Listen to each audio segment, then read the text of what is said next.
Yan, let's explore the house of my good friend. Sa kanyang second floor. Okay. Yan. Oh, ito na yon. Okay, tayo, overview tayo. Ito yung lugar na pinuntahan niya. Guys, itong concept kasi ng restaurant or cafe niya dito sa Japan.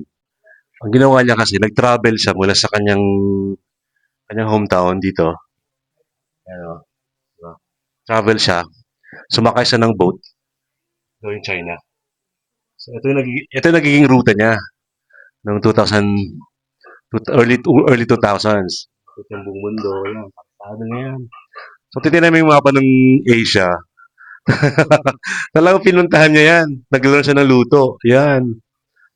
And then, ayun, oh. Lahat ng may drawing niya, puntahan niya yan lahat.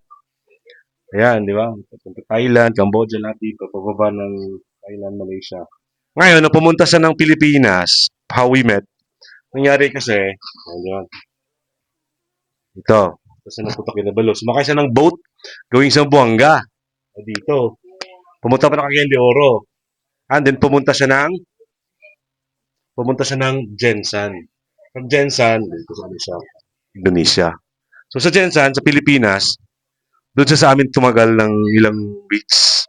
Kaya naging close kami niyan. So, ito talaga isa sa mga parang nakita kong very, ano ba yan, artistic, intelligent, at saka very smart. Kasi nga, inikot niya halos buong Asia to learn the foods and the culture. Yun. Amazing, no? Grabe, nakaka-inspire ng taong to. Ito yung Lodi ko eh. Yan. So, may picture namin. May picture na kami dito. Okay, wait. Yan. Oh. Ooh. So, yun, dito. Di ba, mantakin mo, 20 years namin pinag-usapan to before. Ay, nakita ko na pala, totoo pala natin sinasabi niya. Totoo na ito sinasabi niya. Yan. Nice. He collected coins, money. Grabe. He loved to learn a different culture, foods, and, memories. Kaya ako po yung natutuwa na makita tong dream board niya na naging totoo. Diba? Ito talaga yun eh. Yung kwento niya sinasabi. Nakakatuwa. Totoong kwan. Totoong kwan siya. Totoong kwento. And then after 20 years, nagkita kami ulit.